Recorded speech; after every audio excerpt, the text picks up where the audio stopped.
Hello, everybody, and welcome to Fossil Friday Chats. Happy Fossil Friday. With you, as always, I'm Brittany from the Western Science Center. With me is Gabe from the Alf Museum. Happy Fossil Friday, everybody. And joining us today, USC PhD candidate Hank Woolley. Hank, how are you doing? Oh, doing great. Happy Fossil Friday. Thanks for having me on. Glad to have you here. Nice shirt, by the way. Yes. Thank you. Thank you. Yes, we like people who dress with a theme here. Yeah. I'm very excited for this talk. I think it's especially appropriate. Gabe and I live in Southern California, so it's not especially chilly here, but this feels like a nice wintry episode for Fossil Friday, since we're going to learn all about Antarctica, which I think is very, very awesome. I have never been, obviously. It's okay, I'll get over it. I'm going to try to not be jealous watching your presentation because I want to go to Antarctica so bad. I want to go to the gift shop, most importantly. Yeah. McMurdo has a good gift shop, I have to say. Does it really? Yeah. Oh, yeah. There's tons of Oh, you've not heard? Oh, yeah. This actually has a gift shop. I did not know. Oh, okay. Well, this changes everything. We'll ask about that later. Yeah. All right, just mentally rearranging my life so I can go to Antarctica. Well, if viewers here are not familiar with Hank, like I said, he is a paleontologist and a PhD candidate at USC. He is from Denver, Colorado, and grew up fascinated with dinosaurs, as we could tell by the shirt. Greek and Roman history, and Lord of the Rings, which we were discussing prior to going live. Hank was drawn to paleontology as a career because of the opportunities to work behind the scenes at natural history museums, as well as opportunities to collect new and exciting fossils in the field. And I don't know if you ever thought your career would lead you to Antarctica, but we're going to learn all about the trips you've taken there. Awesome.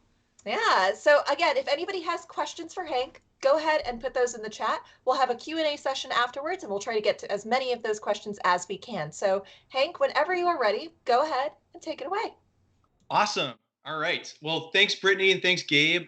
Super stoked to be here for these Fossil Friday chats. And today I'm going to talk to you all a little bit about what going down to Antarctica is like, what finding fossils there is like, and what these ancient ecosystems that we are uncovering fossils from sort of look like in deep time, and how that relates to Antarctica today. But to start off the bat, I just want to ask, why are we fascinated with Antarctica? Is it perhaps that there are penguins there and all these cuddly little furry animals that are adorable and have all these fun little personalities? Is it the cool ice-covered landscapes? Is it the amazing science that we hear coming out of there all the time? Or is it sort of these historical kind of heroic age of exploration that kind of captivates our imagination? That, the answer is yes to all of those. But I think it really starts with this geography of Antarctica. It's this isolated landmass. It's enormous. It's about the size of Australia, a little bit smaller than the continental U.S. In size. It's at the bottom of the planet, and it's isolated from all these other landmasses by the Southern Ocean, which is this, it circumnavigates the globe. It's uninterrupted currents that really pick up speed, and they're very kind of violent and stormy seas. And so it's really hard to get to Antarctica, both historically and even today. And so I think that's kind of where the intrigue has started. And in addition to that sort of Southern Ocean isolating the continent itself, it's just this vast landmass covered in ice. And the South Pole, of course, is sort of the major motivating factor for kind of early exploration in the early 20th century. This race to the South Pole between the Norwegians and the British, and the Norwegians beat the British to the South Pole on December 14th, 1911, by about 4 weeks.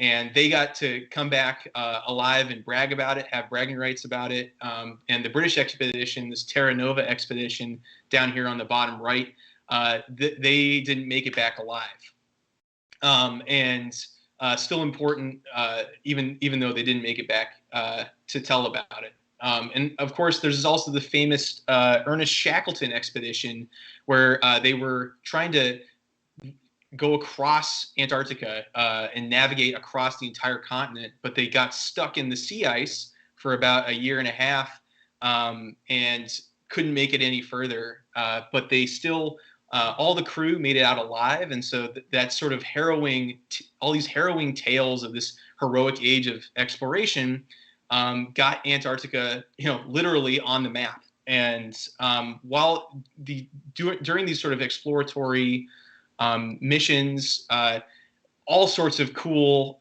aspects of the continent were revealed, including these unique ecosystems containing never before seen species of birds like penguins and frigate birds and all these and skua birds, killer whales, orca, figuring out how they interact with all, they're found globally, but they interact with Antarctic species in a different way than other parts of the world. And of course, seals, microbial life, seafloor life, all in these cold, frigid, icy waters, all very different from other parts of the planet. And also these unique landscapes, volcanoes, geologic formations, sea ice and glaciers, and all these sorts of cool things that led to this increased scientific interest. And this led to the signing of the International Antarctic Treaty by 12 nations in 1959, and it's since expanded out across the globe, across all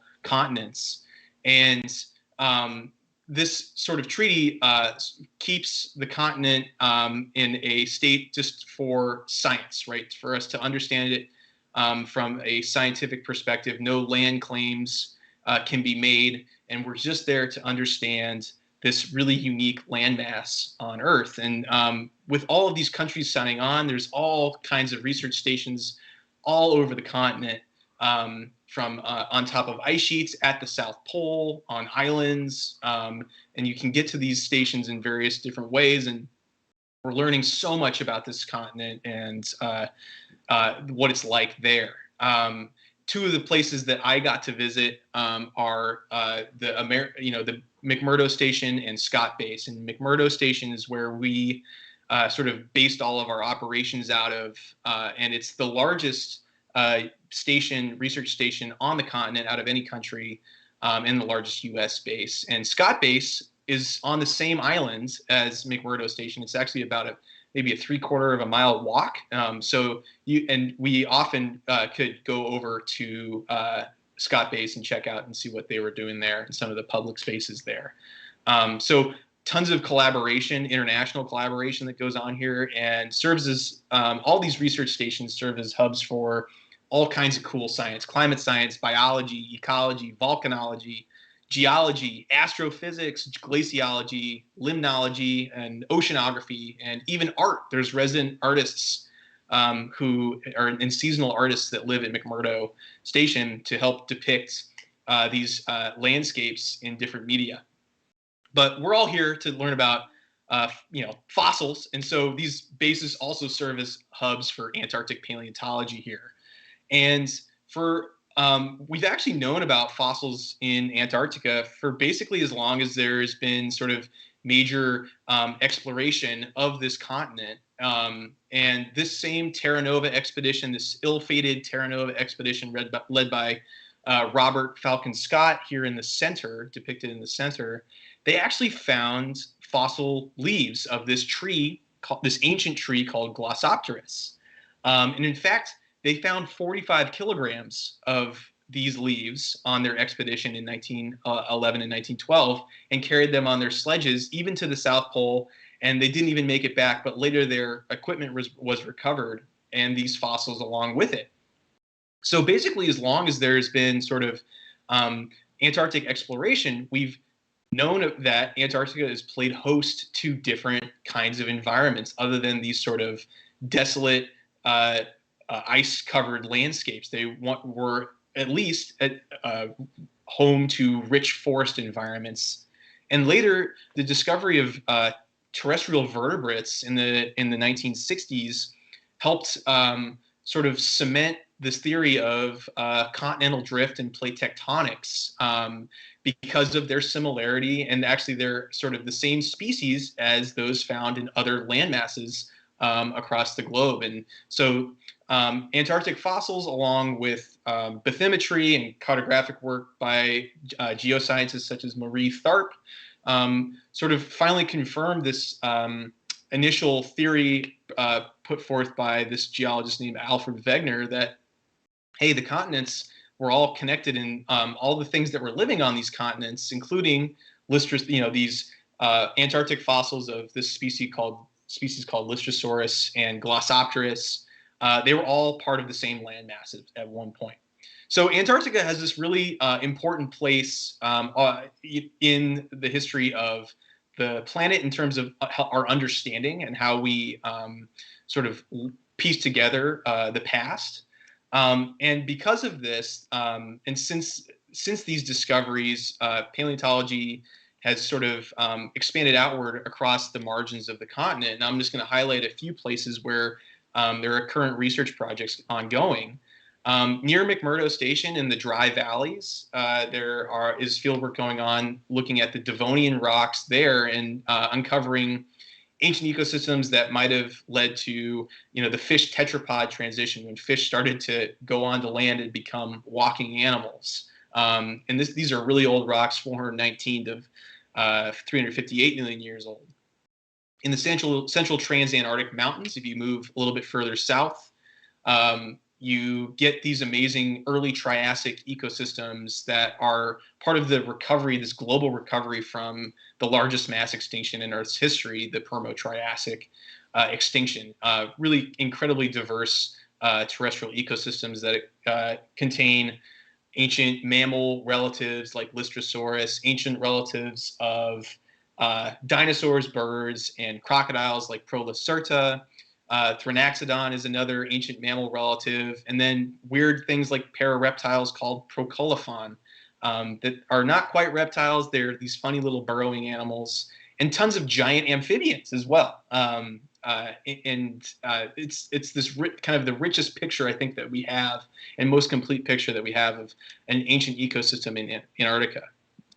Also in the Transantarctic mountains are the first dinosaurs that we find in Antarctica. And the most famous one here is this Cryolophosaurus on the bottom. This big meat-eating predator. It was the largest theropod meat-eating dinosaur that's been found so far on Earth during this time period. in the early Jurassic 190 million years ago.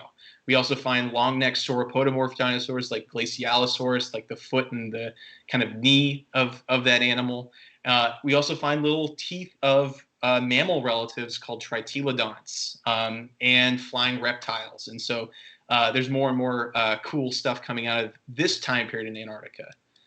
If you move up onto the peninsula, you get into sort of what Antarctica was like at the height of the sort of dinosaur diversity on Earth in the late Cretaceous.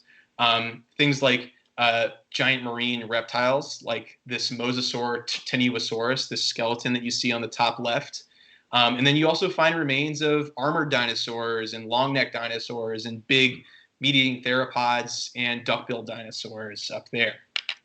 And then even in younger sediments, I went the opposite way. In younger sediments, you have the remains of giant fossil penguins from the Eocene, about 50 million years old. So penguins were already around in Antarctica as early as 56 million years ago. So really cool sort of history that we're uncovering as we explore more and more at these continental margins.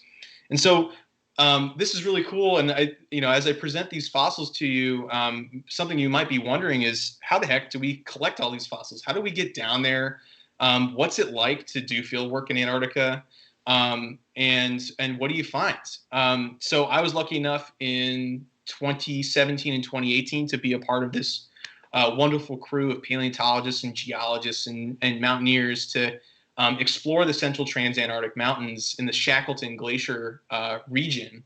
And here we are, like up on the rock outcrop, and this is where we find the fossils. We don't find the fossils in the ice. We have to find where rock is exposed. And as you can imagine, in Antarctica, that's kind of hard to do. It's mostly ice. And so we have to figure out sort of logistically how to get up to the top of these mountaintops. But I'll start from the beginning. You take I'm from Los Angeles. I live here in Los Angeles. I go to USC, and I'm at the Natural History Museum of LA County. And so you take a 13-hour flight from LAX to Auckland, New Zealand, and get off the plane there, take another 2-hour flight to Christchurch, New Zealand. And that's where that's sort of like the field headquarters for the United States Antarctic Program. In addition to a bunch of other countries' Antarctic programs, just because of its proximity to Antarctica. And you can see in these photos here, it's a lot of people kind of waiting around. And that's basically your experience. If you're going to Antarctica in Christchurch, you're kind of waiting around, and it's mostly waiting for the weather to clear. So when we got there, it was a really bad storm that lasted for about a week. So we were always kind of in this holding pattern, waiting for our flight to get cleared to go down. And so lots of kind of back and forth between the airport, a couple training sessions to kind of get us ready, but mostly waiting around. But luckily, Christchurch is a wonderful city with tons of beautiful parks and stuff to do nearby. And I finished, several long books while waiting for our plane to take off in Christchurch. And so finally that day came. We got to board a Royal New Zealand Air Force 747. It's a diplomatic airplane, but there were so many people waiting that they had to get a higher capacity passenger airplane to get us down there. And it was about a 7-hour flight from Christchurch to McMurdo Station is where we went. And pretty comfortable flight. They let you come up into the cockpit so you could see out as we got close to the continent. And, there's a joke, about, if you clap when the plane lands, you're kind of a dork, but like everybody, all of us were dorks and we were clapping when the plane lands because we were landing on sea ice with nothing but wheels, like rubber tires. So everybody was cheering, hooting and hollering. Everybody's, of course, stoked because we're now finally in Antarctica, taking selfies, Akiko here in the middle's got a GoPro on. So, it's really exciting and just to be there. And so then we took a cool bus up to McMurdo Station, and we're at 77.5 degrees south. So at this point, this is like the height of, or getting close to the height of summer in the southern hemisphere. And at this point, the sun never sets. So 24 hours a day, it's light for us. And that's the first time I've ever experienced anything like that. So you could be up at midnight in a building which they have limited windows in the buildings to help people sleep. And you get outside and boom, you're awake, wide awake. Pretty surreal experience. And so this is early November when we're going down here, and we're training and going through tons of safety trainings and packing up and doing all sorts of stuff. You can see in the middle here we had time to fit in a Thanksgiving dinner at McMurdo Station, which was another crazy thing. The food there was amazing, and we had I think there's 900 people at the station. There was 900 pounds of turkey at Thanksgiving dinner, and so we had plenty of food for everybody. During these trainings, we learned things like crevasse rescues because we're near glaciers and we're camping on glaciers, so it's important to know how to sort of get yourself out of some hairy situations to deal with ice and things like that. Learning how to go through altitude sickness training, how to deal with somebody in your crew who might be undergoing altitude sickness, because we were up at around 6,000 feet above sea level, and it's really dry air, really thin atmosphere in Antarctica anyway. So you add another couple thousand feet to how you feel at altitude. So that was important. We also did a lot of mountaineering training, ropes courses, things like that to get us geared up to navigate these kind of rugged mountains. And of course, tons of packing food, packing gear and equipment to help us excavate all these fossils. And you load up yourselves and your gear into these airplanes that are outfitted with skis for their, at their wheelbases. This is a LC-130 flown by the New York Air National Guard. A bunch of great people flying those planes.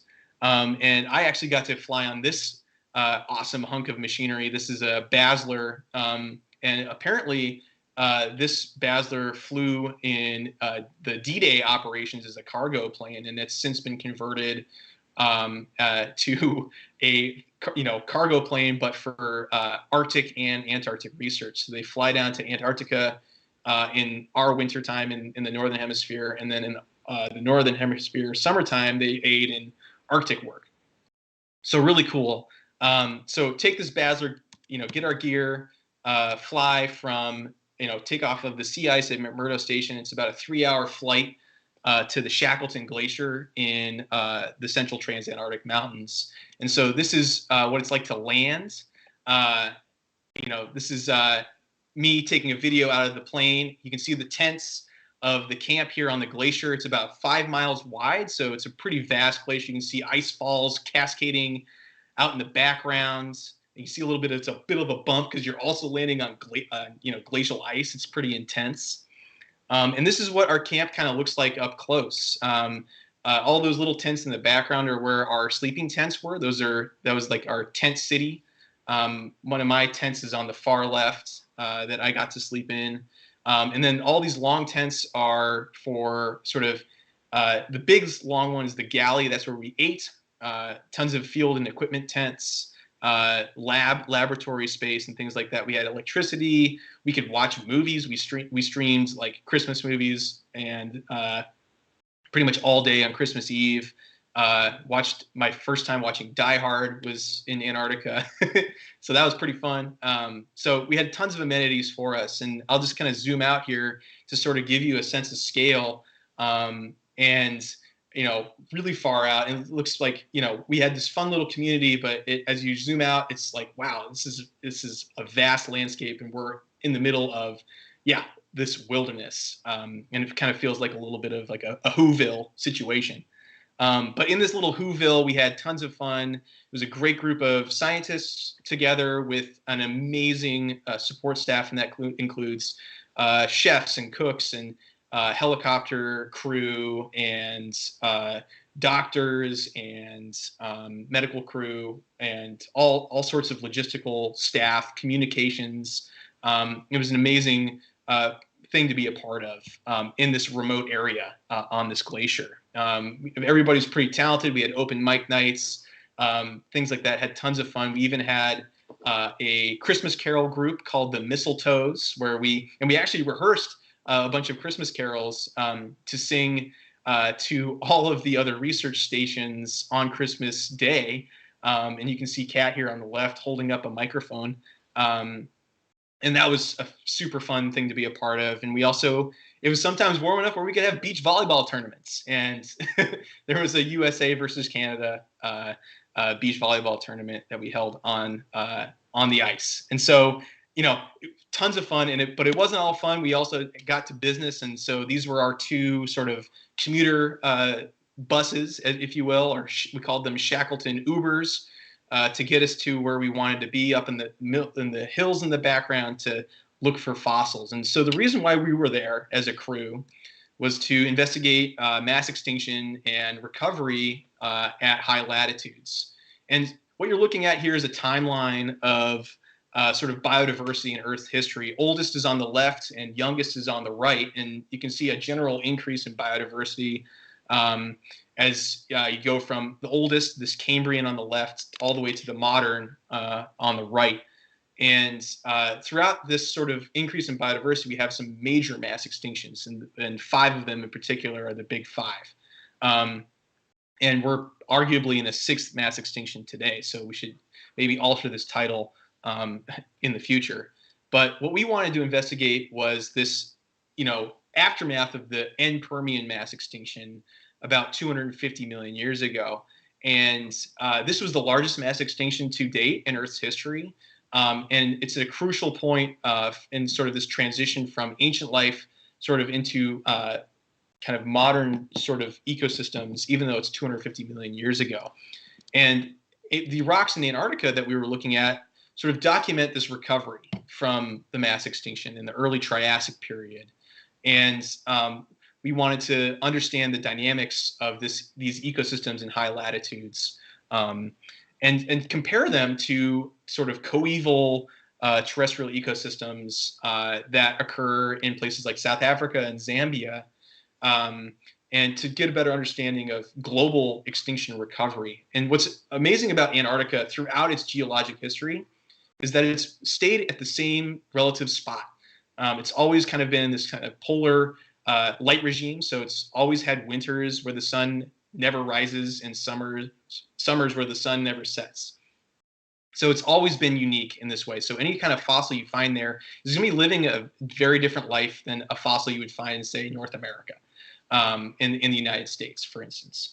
So always really cool to think about that as you uncover these fossils. So we took helicopters to all sorts of localities surrounding our camp, up to 50, 60 miles away. And we got to wear these cool kind of Star Wars Rebels helicopter helmets that had radios outfitted in them. And our helicopter pilots would drop us off during the day, fly us up to the mountaintops, drop us off in the morning. During the day, we'd prospect for fossils among these like amazing, ice-covered landscapes, and look for little bits of rock that are exposed, underneath the snow.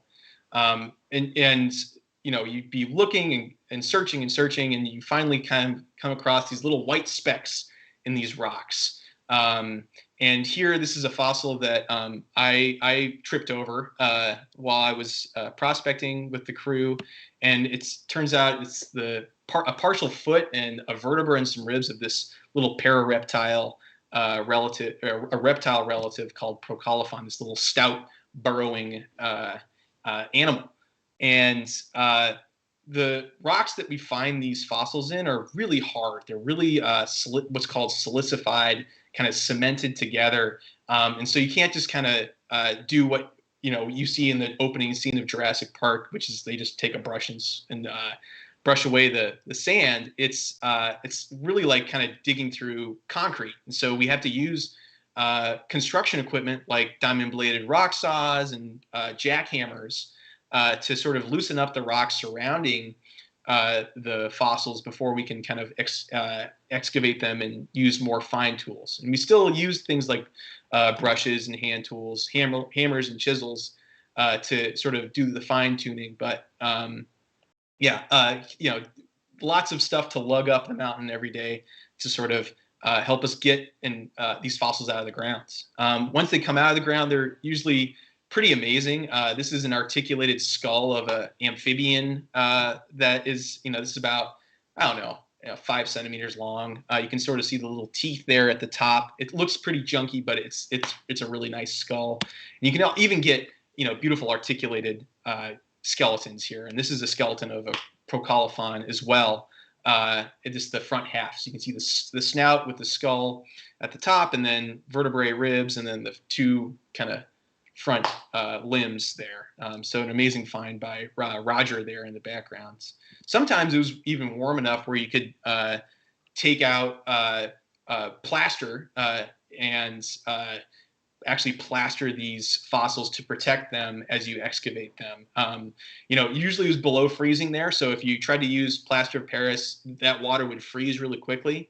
But sometimes that sun was out and it could get enough solar radiation to sort of make sure that plaster and those plaster bandages could hold and could solidify.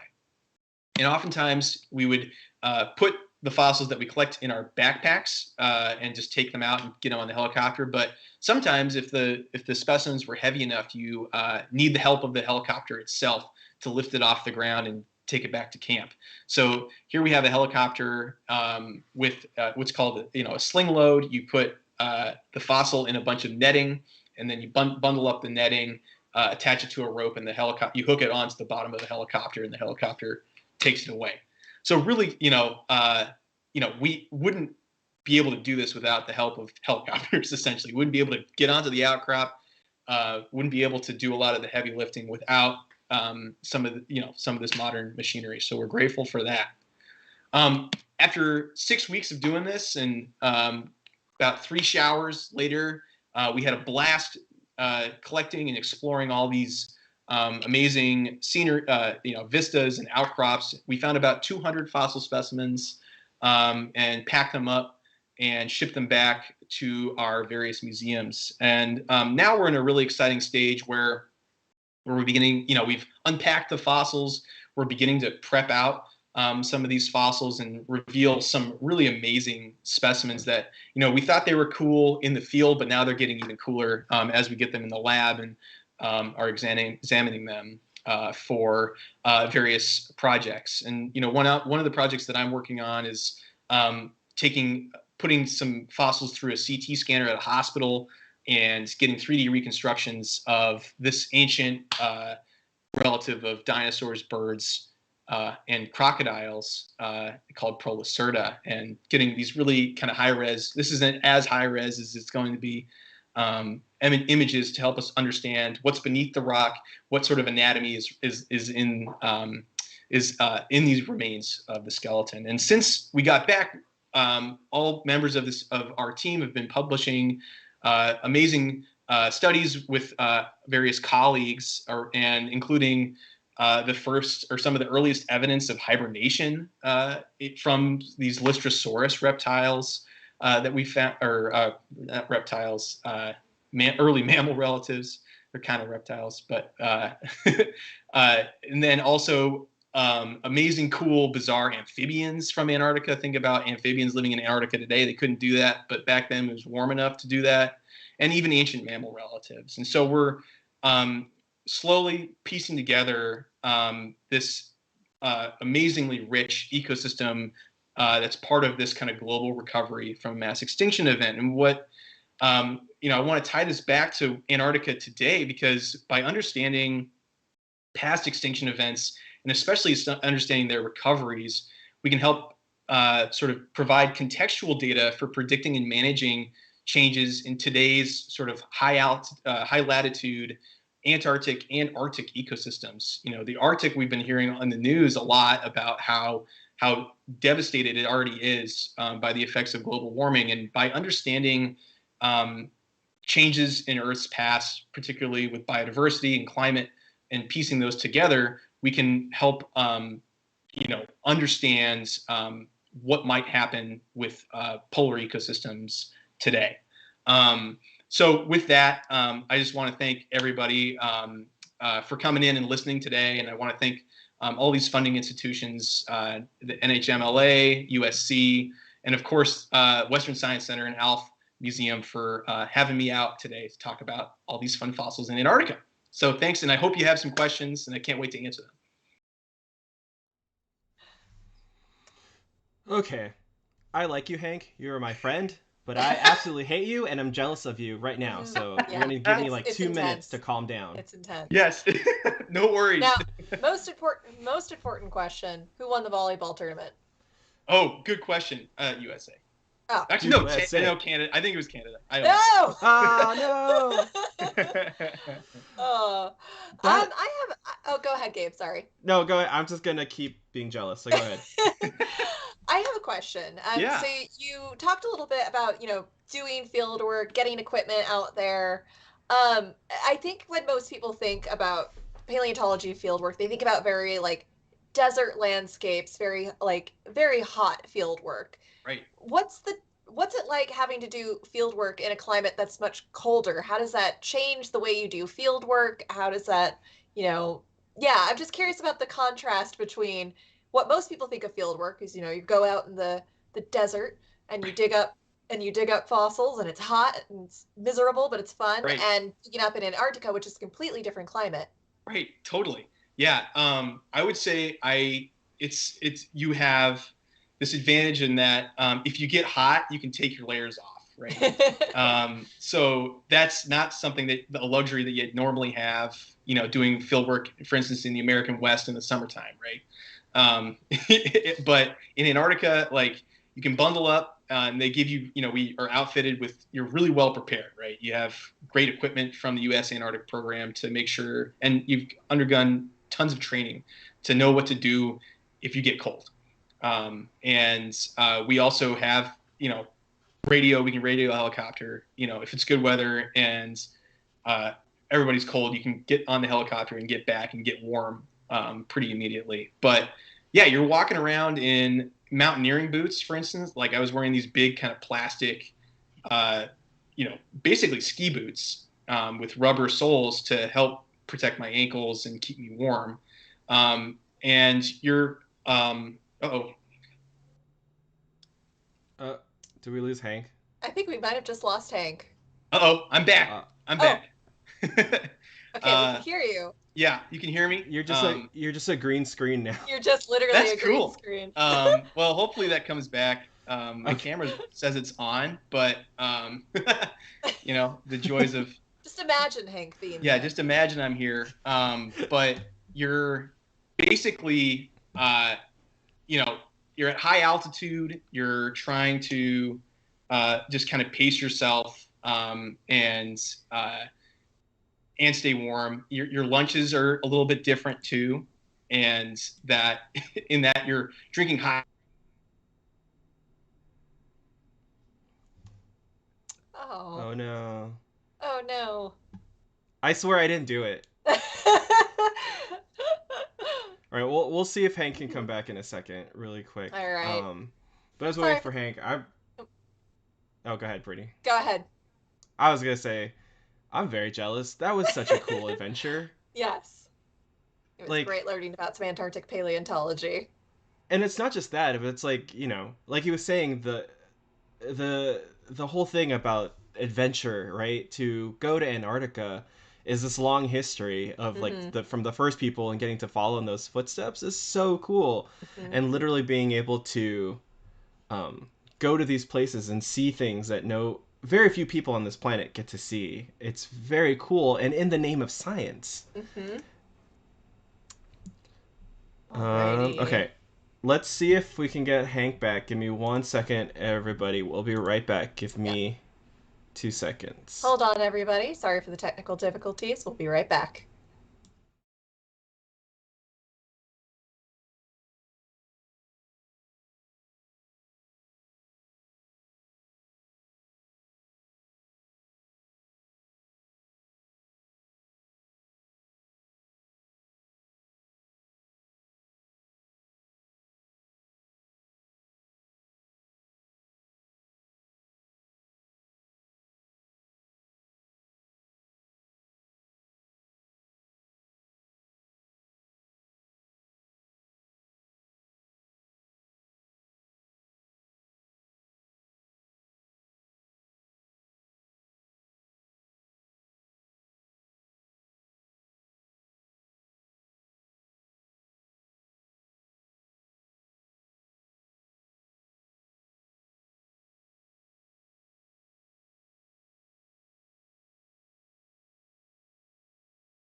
All right, we're There. back with green screen Hank, I Yes. think. That's okay. Green screen Hank can still answer some cool questions from our Q&A. Okay, but wait, really quick. Oh, no, You were go for able it. to stream movies in Antarctica, but we're having trouble here I in know. Los Angeles right now.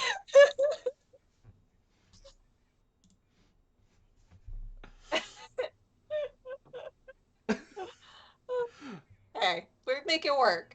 All Okay. right.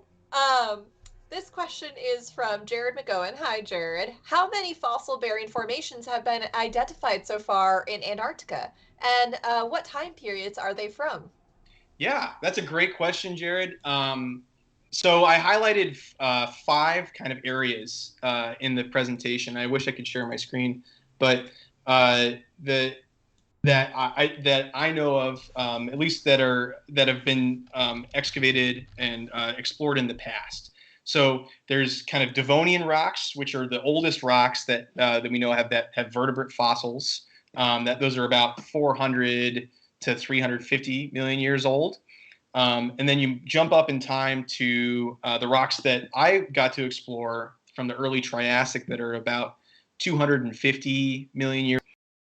And then in the same region, that central Transantarctic region, there's also early Jurassic rocks, and those are the rocks that contain Cryolophosaurus and other kind of early Antarctic dinosaurs.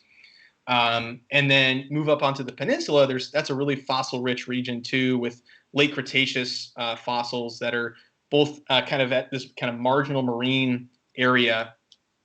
So you get marine fossils and terrestrial fossils, and that's where you get dinosaurs like T-Rex relatives and ankylosaurs and titanosaurs and mosasaurs as well. And then finally, you can get up into the Eocene where you have penguins, fossil penguins. And so that sort of earliest glimpse at how Antarctica, the ice started to form, those ice sheets started to form around 35 million years ago. And so that's when we start to lose a lot of that rock record because it's covered in ice. So, I guess as the ice melts, we might have, more rock exposed, and that might present opportunities in the future to uncover more cool fossil environments. A sad one upside. Sad, yeah. Upside Sad upside. To climate change. Otherwise, very sad. Yes. Gabe, can we hear you? Oh, sorry. That was my issue. I added a picture of Hank in Antarctica as the green screen now. Thank so you. now at least you can see Hank from Antarctica. Yeah, exactly. Another question. What are the likelihoods that you could find certain species from the later Jurassic Cretaceous from Australia or South America in contemporary formations into Antarctica, or very close relatives to those species? That's a great question. So, by the time, yeah, and I apologize. My screen is malfunctioning, but by the time you get to the Cretaceous, the continents have broken up, right? So they're no longer connected. Plate tectonics, all these has formed all these sort of expanded out on all these sutures, and the Atlantic Ocean's there. All these continents are separated at that point. So any sort of dinosaurs that you find in Antarctica that are contemporary with other places in South America, Australia, Africa, North America, they will share a common ancestor, but they're not going to be like the same genus as as what you see in the early Triassic with those ecosystems. So while they could be closely related, same family, things like that, it's going to be a little bit different as you move closer and closer to today. Cool. Yeah. I don't know if this is an actual question, but I'm just going to posit it anyway. This is from Bailey that just says, giant penguins, question mark, question mark, question mark. Yeah. Those fossils that I showed, those are just kind of like the bottom of the foot, the tarso-metatarsus of a bird. So, the kind of the ankle-ish area of a bird's leg, and they're massive. much larger than an emperor penguins today. And so you can extrapolate that these were very large penguins that were around in the Eocene. And it's emperor penguins are huge, right? For birds, they're enormous. But seeing something like that, where it's probably a 4 or 5 foot tall bird, is a penguin especially, is really cool. That's too big for a penguin. Yeah. That's too much penguin. Right. Like if I saw a 5 foot tall penguin waddling to me, first I would laugh, but then I get really freaked out because I don't think I could handle that. Yeah, you got to waddle away quicker than they're waddling at you. Did you actually see penguins when you were down in Antarctica? Let's make Bailey more jealous. Yeah, from a distance. We saw, when we were there in McMurdo Station, like right on the kind of where the sea ice meets open ocean, it was right at the end of winter time, and so the ice was slowly melting, and occasionally you get some lost Adelie penguins kind of waddling around. And Adelies are the cutest. They have the like most radiant personalities, I think, of any penguin. They just seem so enthusiastic. But we'd occasionally see a group of Adelie penguins like from a distance out on the sea ice, kind of wandering around like, where are we? I don't know. That is so cool. Yeah. Okay. Before we move to questions, I need to Hank. So you got to do something that's so cool. Like, in terms of nerdery, right? You got to be like Bilbo, who got to go to Valinor. Right? You got that awesome opportunity to go somewhere where so many people will never get even a chance to see. Like, what was that like, stepping off the plane and putting your foot down in Antarctica? Like, right. How did that feel? Yeah, I mean, to quote Sam, like, this is the farthest, one more step and this is the furthest away from home I've ever been, and that's how I felt the whole time. I was just in awe and wonder of this place. And to be honest, I was really in awe and wonder of just the infrastructure that our Antarctic program has down there in terms of support for science. Like, it wasn't just paleontologists down there. There's probably 600 scientists like working to do cool stuff and traveling all over the continent. You could go to talks in the dining hall, every night that somebody was talking.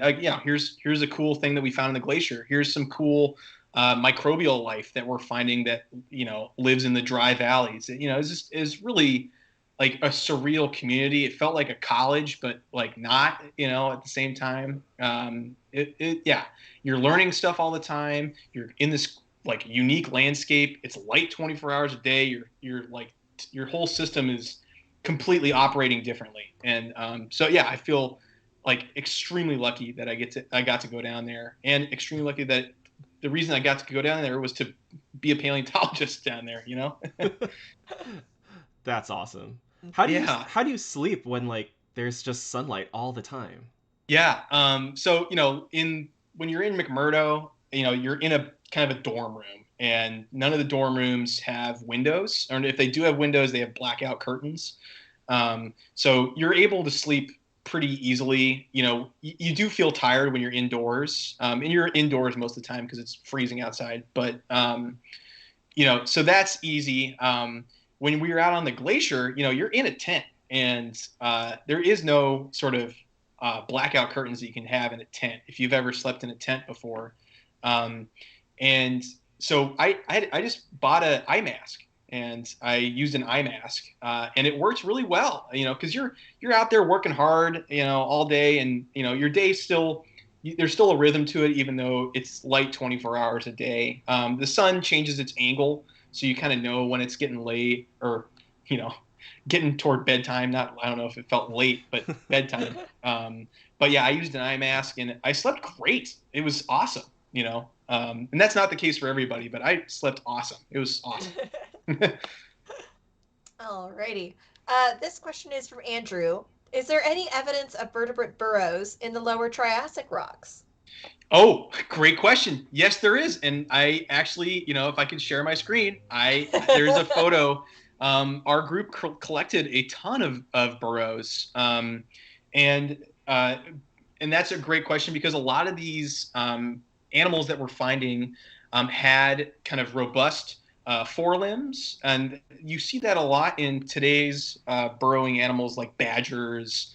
Any sort of lizard that burrows a lot, they have kind of stocky forelimbs. And these animals that we're finding in the early Triassic also had stocky forelimbs. And some of their counterparts that are in South Africa, literally you find them in burrows. You can like kind of split open the burrow. It's like a cast of a burrow, so it looks like a giant blob, but then you split it open and boom, there's a whole complete skeleton of something like a Thrinaxodon in there. So those burrows are being examined right now, and to see if there's skeletons in them, if the burrow if the burrow marks are the same. But yeah, that's a great question. Thanks for asking. Let's see. Let me go get this. Considering how large Cryolophosaurus was compared to its related and contemporary theropods, could we infer similar large sizes for other dinosaur species from Antarctica at the same time? Well, yeah, that's a great question. Glacialosaurus, the kind of big sauropodomorph long-necked dinosaur from there is pretty big itself. But there are even bigger animals in different parts of the world, from the early Jurassic and even the late Triassic. There's this kind of old hypothesis called Bergmann's rule, where your body size increases as you go towards the poles. And a lot of paleontology, especially at high latitudes, has been out to sort of test, that's one of the kind of hypotheses that you can test is like, are these animals larger than their contemporaries at the time in lower latitudes? Antarctica, it's kind of a mixed bag. We don't really know if we can directly infer, based on the fossil record's not like terribly complete, right? So it's hard to guess when you don't have a complete record. But the fact that Cryolophosaurus is the largest meat-eating dinosaur theropod from that time suggests that there's something there could be something at play here in terms of body size. But yeah, that's another great question that I don't really have a good answer for. Okay. Sounds like it's time for another trip then, right? Yeah, exactly. Let's ride a Grant. Let's go. Find out more. Yeah. This is from Bailey. Are you using acid prep on some of the fossils in the super hard rocks? Oh, as far as I'm aware, no. I think a lot of it preps off. The bone separates really well from the surrounding matrix. So, if you're using a little air scribe, you can kind of get a good angle and it flicks off pretty easily. But I wouldn't be surprised if acid prep has been used in the past. And actually, now that I think about it, some of the older specimens have had acid prep for it. And for folks that don't know that term, acid prep is basically you remove the fossils with the kind of surrounding rock with it. You don't just take the bones out of the physical hillside because they're fragile. And so you're often taking the bones in the rocks to protect it as you take it back to the museum. In the lab, you prep it out using various tools. And one of those tools is acid. You can literally find an acid that dissolves slowly the rock surrounding the fossil in a way that protects the fossil. And so that's a kind of a fun and innovative way to go about unearthing these bones. Talking about like the fossils, Hank, like when you're doing field work, like somewhere in the desert or whatever, it's dry. We have, it's a different way to take care of them so we can transport them back. But like when you're in Antarctica surrounded by like ice and, the elements, what is it like to prep the fossils and then to transport them back? What is that whole process like? Because you have to first get them to McMurdoch Station and then bring them back home. So, like, how do you go through all that? Yeah, what's the journey? I didn't really go into that, but like, so we put them into these crates, right? And those go into a shipping container, and they get picked up by a research vessel at McMurdo. During the height of summer, you can actually bring in ships to transport all kinds of cargo. back. And so I think it goes from McMurdo Station maybe up to New Zealand, and then Hawaii, and then finally gets into the port of Los Angeles. And then from there, depending on where you are, it's either in a truck or an airplane or another ship, depending on where you go. So for us, it's like actually pretty convenient. Actually, I don't know if it's port of Los Angeles. It might be further north in like Ventura. Actually, it might be Ventura, where we picked up those fossils for us at NHMLA. But for compared to, I think, desert environments, a lot of the time it's too cold for us to jacket the fossils in plaster. So we're often using just kind of we're taking the solid rock and coating it and wrapping it literally with specimen bags like burlap, and then duct taping it, and then putting it into a crate. Just because, and if it's really delicate, we actually used our lab tent in the camp because it was warm in there. We had a heater in there, so we could actually jacket the fossils in there if we needed to. But most of the time, it was pretty solid rock, pretty solid bones, and you can get them back to the museum pretty easily. Cool. But yeah, very different.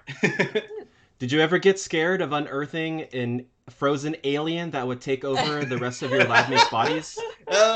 I purposefully did not watch the thing, and I never will, I don't think. Just because, yeah, especially beforehand, like I definitely didn't want to watch anything about being in Antarctica and things going wrong. I did bring down like the book Endurance that was about the Shackleton expedition, and I really regret reading it while I was down there because I was like, oh god, we're gonna have to hunt for seal blubber and at some point, but we never did. We were safe the whole time, and that's what was so impressive about the whole thing, was just how safe I felt and how supported I felt, and how supported our crew was by the U.S. Antarctic program and all the amazing workers down there in France. It was awesome. Awesome. Okay. Let's see. I've got more questions. This is from Dino55, who says, Hansen Formation, where Cryolophosaurus was found. We know a named sauropod dwarf, Glacialsaurus, came from there, and other two that were exposed in Los Angeles, but they were wondering if a true sauropod has been found. Yeah, to my knowledge, no. Yeah, these are still these kind of early branching lineages within that sauropod side of the tree. But yeah, no Eusauropoda that I know of has been uncovered. That answers another question that someone else had, which was any chance of titanic sauropods in Antarctica. Yeah, well, if you move into the Cretaceous stuff up on the peninsula, that's where we're finding remains of titanosaurs. And so, if you're into, Antarctica still has host to that stuff, plays host to those animals. But where we were, they're really far away from where we were. But other folks are working on that era and that period of time. And there's all sorts of cool stuff that is going to be coming out from there. Nice. Awesome. Yeah. Any other questions in the chat, Britt? I think that is it. Cool. Awesome. Well, I guess it's time to wrap up. So, as usual on Fossil Friday Chats, we have one last question for you, Hank. And that would be, if you had any advice to give any future scientists, paleontologists, especially those who might want to work in Antarctica, what would you say to them? I would say, my number one advice, if you are an aspiring paleontologist, is to, keep your enthusiasm up. I would say, I think enthusiasm has been something that I never run short on, especially if I'm looking at fossils. And I think that's given me opportunities to both professionally and just in general, just getting to talk to folks. And if you have a passion for dinosaurs, like your passion can take you really far. And that's sort of what I would say in a short the short answer. And the long answer is, I love geology. Study geology. It's awesome. For rock and stone, right? Yes, exactly. All right. Well, thank you so much, Hank, for joining us today. And thank you so much to everybody for the great questions. And this has been a really, really great story and one that was really fun. And again, I am very jealous. I probably won't talk to you for a couple of weeks, Hank, but that's okay. Oh, God. No. I'm just kidding. If people want to learn more about your research or just, learn more about you, where's the best place for them to go? Yeah, so I am somewhat active on social media. I have a Twitter and an Instagram handle. It's at paleo_Hank. And you can look out for occasional posts and pretty photos about fossils and some facts about them. And you can check out the Natural History Museums of Los Angeles County website, where I have a bio. You can look at Dinosaur Institute Science and kind of look at what's going on, not just with me, but with all the fun and cool scientists that are associated with the museum. So check out those two areas. Stoked to hear back from any of you all who want to hear back, want to talk to me. Awesome. Yeah. And shout out to our friends at NHMLA. We always love having some of our fellow LA scientists join us on the show. Yeah. So yeah, thank you so much, Hank. Thanks to everybody for tuning in. As always, if you like this show and want to support programs like it at both the Alf Museum and the Western Science Center, you can find links on how to do that in the description below. And as always, make sure you like and subscribe for more stories from the world of paleontology. We'll see you all in 2 weeks when we have Eugenia Gold join us to talk about fossil excavations in the Northern Hemisphere. All right.